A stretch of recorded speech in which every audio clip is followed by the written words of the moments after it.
สวัสดีครับเพื่อนๆทุกคนก่อนเลยสมมุติก่อนตอนนี้ยังกันเลยหาคือสมมุติก่อนกว้านเปล่าได้ก็เลยท่อเลยต่อหรือเปล่าเนาะวันนี้ผมจะพาเพื่อนๆไปดู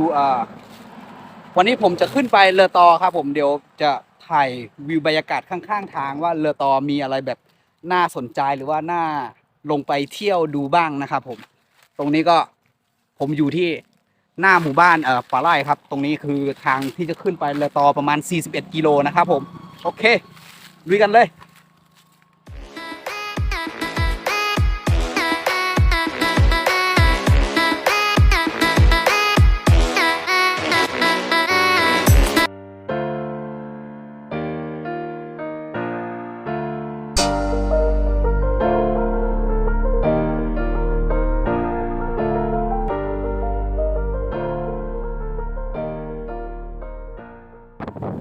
ครั้งนี้สารพัดท่องเจอเลยเนาะ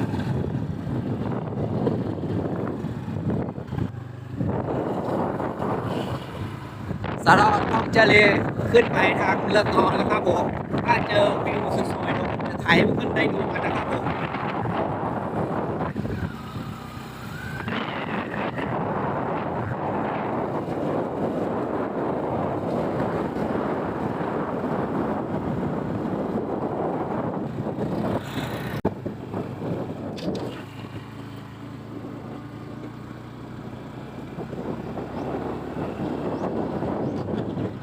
เห็นไหมเหรอเออ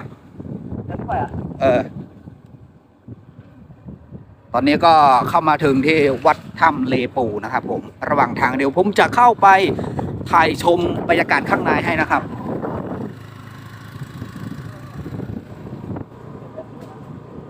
โอเคเอามาใส่ไว้ตรงไหนก็ได้ช่วยมาบอกมีหมานะครับผมมีหมานะครับผมเจ้าถิ่นครับเจ้าถิ่นใจเย็นครับเจ้าถิ่นเจ้าถิ่น เจ้าถิ่นอ้อเฮือปะกู้เนี่ยน่ะเออเจ้าถิ่นอย่าชาบอย่ารีบผูตั้งเลยไม่เลยทอดเลยเนาะให้ดอเด้อใจเย็นเฮ้เอาเจ้าถิ่นกูอ่ะชาไม่รอดไหมมาป่าเลยบอกว่าเนี่ยไม่ป่าเดียวเหลือเหลือเลยน้ำตกดึงอ้อเหรอวะจะดูตัวนะเถอะเอ๊ะเดี๋ยวจะพาเพื่อนๆขึ้นไปดูข้างบนนะครับจะมีถ้ำนะครับข้างบนตรงนี้เขาเรียกว่าวัดถ้ำเลปูนะเอาเลยเห็นว่านนท์บอยบาโคนเนี่ยอาเกด้าเกลือเลยถ้าเลือดต่อเนี่ยเกลือเลยแล้วเลือดต่อเนี่ยอาเกด้า cái lực là to này cái khởi này ô đẹp xa nè đẹp xa vậy hết đó đối với tụi tôi có quạt vậy cái người ta luôn gọi là xa lebu nè xa lebu nữaคนnày vậy hết từ vậy có ba hết đó khi tụi tôi có quạt vậy vậy đó suốt khi là ta côผมเข้ามาถึงในนี้แล้วนะครับผมนี่นะครับโอ้โหบรรยากาศร่มเย็นจริงๆสถานที่ร่มเย็นมากๆเลยถ้าใครอยากเกี่ยวได้เลยวันรอดเลยกาเดินเนาะถ้าใครแล้วเลิกเลบุนะกว่าสถานที่สงบเอเลจันไนเลพลาเลยเหรอบ้านเราเลือดตาปูเนี่ยบ้าดอเออได้กวยอะไรจะแล่ในสถานที่นี่เนอการในสถานที่นี่เนออะไรเนี่ยการในสการที่นี่เนอสการะอ่ะสู่กว่าเร็วบ้านเลยเราพายุเนี่ยยี่เลยเราบู๊ไปเลยได้ยังไงกว่าเร็วเนี่ยแต่จั่วตามีน้ำพลัดอะเลยบู๊ไปเลยโอ้ล่อหล่อจัดนั่นก็อุดวัดล่อมีดีกว่า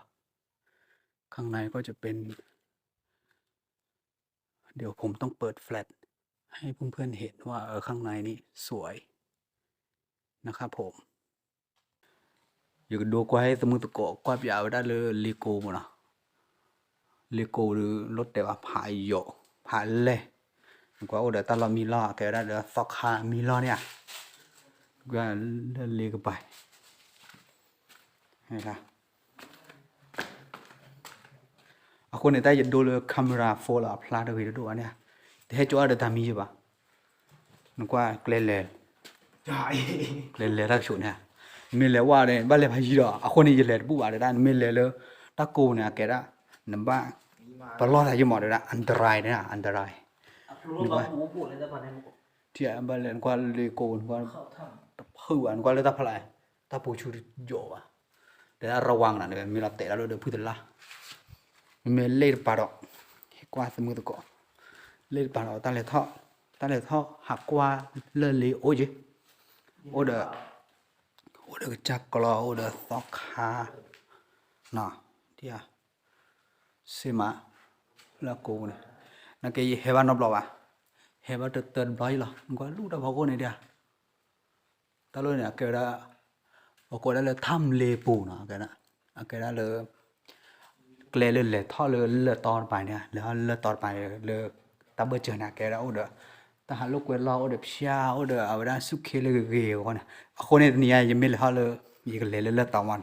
คนนี้ยิงเลยโดนเนี่ยตั้งมือตะกอบใหญ่เลยมาขนาดเลยเอาไว้ได้แต่หาลูกเวลาเลยเต้าบุ๋ยล้อมาดูมันตามอ่ะกอบใหญ่ขึ้นมาเนาะโอเคอ่ะก็ได้อีเนี่ยโดยสมมุติก็กว่าเปียวิลิเนาะตามตาบ้านเล็บพายอดตามตาจะเล่ละมาเล็บปุ้ยบ้านได้เฮจัวตามีจ้าวะคนเนี่ยว่ากันเล่ละเลยช่วยจะชอดมันเนาะก็กีฬาเล่นสเก็ตเลยโอเคนะทางนี้เอาไปปะหาเราดอลลี่เนาะกันเล่ละเลยเอาไปได้ช่วยก็จะชอด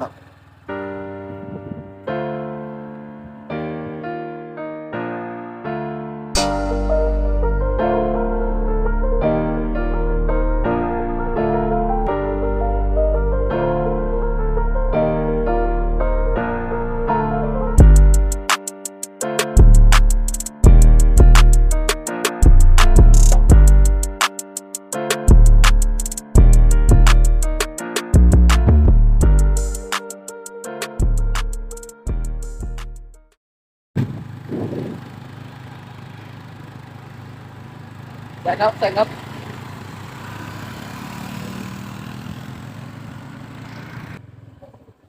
ครั้งนี้ให้เราตื่นเลยเอาไว้ได้ข้างทางตลอดเลยนะแกได้สถานที่แกได้เดี๋ยวเลยหาลูกคนลูกเวรล้อมอ่ะแล้วแกได้เดี๋ยวพิชาโอ้เดี๋ยวพิชาเนี่ยให้กว่าสมุทรก็เลยไม่ให้เราหาไม่ให้สการะเนี่ยเนาะ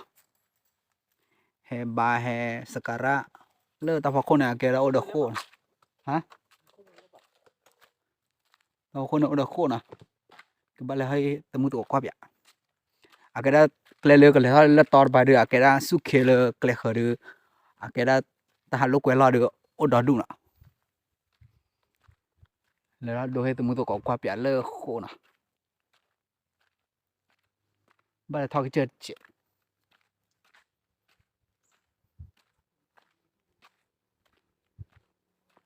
ทอดเลยเจอแกได้ตลอดเลยแกได้ทอดเลยเจอป่าแกได้ตะคลี่แกได้บรรยากาศดีมากแกได้คนเนี่ยแกไปพอไม่แห่ตอนนั้นบ้าจีหลักกว่าแกได้สุขีกันเนาะให้ทอดดูกว้างนะเลิกโค้ยเนาะแล้วก็พี่แต่มือตะโกนเลยไม่หาว่าเนี่ยเพื่อนๆคนไหนที่เข้ามาเที่ยวแล้วก็มาสักการะได้นะครับตรงนี้นะครับผมเนี่ยแต่ตอนนี้กำลังพัฒนานะคันนี้เนี่ยแกได้บ้าขาเลยปยอกมาแกเตะต่อมาคือได้มั้งนึกว่าแม่ปูนะให้เราหาลูกเว้นนี่แกได้ตลอดดูกันมาสุขีกันแล้วหาด้วยตุ้มกวาดยาโคนะ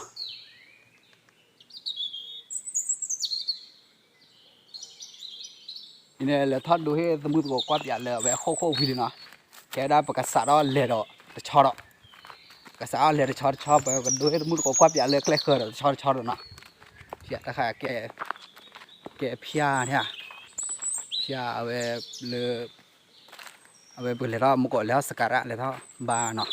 thì ai người ta khai được vật tia thật to lại lo khi hay nào vật tia đó đuôi được ba khai đi được cái sao lừa đó lừa chọn đó aku meto aweda ta halu ko lor khar khawa put chi la do he tumut ko kwa pya na okay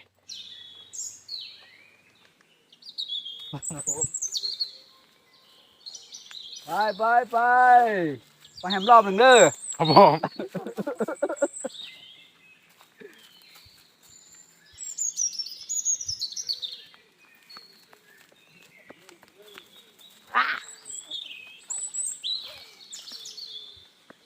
ตอนนี้ก็จะขึ้นไปดูน้ำตกนะครับข้างที่ข้างทางเรือต่อนะครับแต่แฮเลยเกลเคอว่าที่เราชูมาที่เราชูโลกก็ได้เลยน้ำตกคิเทอร์เนาะคนเนี่ยก็ได้แฮตัวเรือพอดีเบอร์ใต้เอาไว้ก็เลยปวดไปขี่รถรอแล้วมาเจอละอ่อนไปเที่ยวน้ำตกกลับมาแล้วก็เจอผมก็จะไปแหมรอบหนึ่งครับเอาไว้ก็เลยท่อหาลูกไปรอแล้วเอาคนเนี่ยไปกันเลยดูให้ตัวมือตัวความยาวไปได้น้ำตกคิเทอร์นะแกได้เกลเคอเลยต่อไปรถเตะวะตลอดถ้าหาลูกไปรอเลยเกลเคอเต้าบุ๋ยรอดูอุดรดูนะโอเคแกขั้นนี้กันเลยอยู่กับบ้ากว่าเกลที่เจ็ดแบบว่าแกก็รอที่เราว่าเราไม่เตือนเลยเอาไว้ทีโกลข้อที่มาบอยกันดูให้ตัวมือตัวความยาวที่โดนนะครั้งนี้เฮเราถึงเลยที่เราชูดินะคนนี้ดูให้ตัวมือตัวกว่าอย่าเลยเนี่ยตอนนี้ก็ขึ้นมาถึงน้ำตกแล้วนะครับเดี๋ยวจะถ่ายวิวบรรยากาศให้กับเพื่อนๆนะครับผมมาถึงแล้วเนี่ยน้ำตกสูงเหมือนกัน1 2 3 4 5ชั้นน้ำตกตรงนี้เขาเรียกน้ำตกคีเทอร์นะครับถ้าเพื่อนๆคนไหนแบบอยากจะมาเที่ยวก็มาได้นะตรงเนี้ยบรรยากาศดีมากบอกเลยเกี่ยวกับตลอดเลยใครเกี่ยวกับที่เราชูก่อนแล้วคีเทอร์นะคนนี้อย่างไรถ้าดูให้ตมุดกบกว่าเรือบุบนะเอาไว้ตมุดกบเมียเดี๋ยวให้หาลูกไปดูให้รักเลยเพลเลือดต่อไปไหนบุบล่ะให้เราโดดสเกตให้เรากว่าตาเรือกักเลยเขอเรือที่ขอยาคอเรือกักเลยเขอสุเคลพากรีดกว่ามันก็แบบอย่าให้เราตัวเดียวพูดได้ยังกว่าพูดได้ยังให้หาวิบล้อเลยให้ตัวเดียวพูดได้ด้วยเว้ยให้เราปวดเลยคิดล้อหรอกก็นะดีเหรอ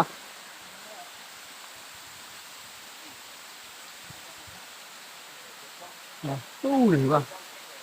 จะบอกว่าเล่นเลยกับป่าโอ้ลูกจะพอต่อเดี๋ยว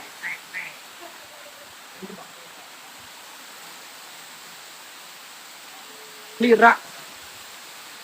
ว่าเล่นงานหรือเขาเล่นทิ้งเลยหนึ่งอ่ะแต่เราไอ้กวนมึงกว่าเล่นตับพอต่อเลยบ้ากระจอกอ่ะแกละเล่นเลยอากระเถอะกันเวลาขึ้นเราขู่แค่ก่อไว้ได้บ้านดูบ้านถิ่มอ่ะอย่าไปเนาะใช่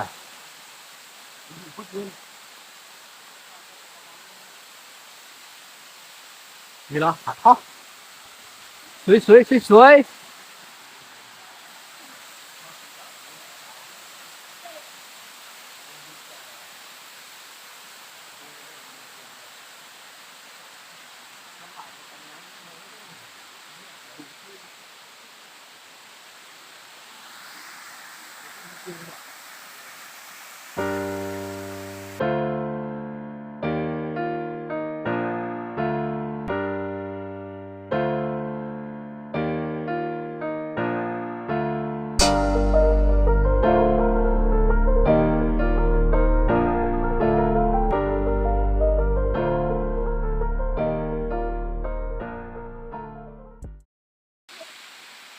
โอเคโอเคว่าได้ปักษาเรา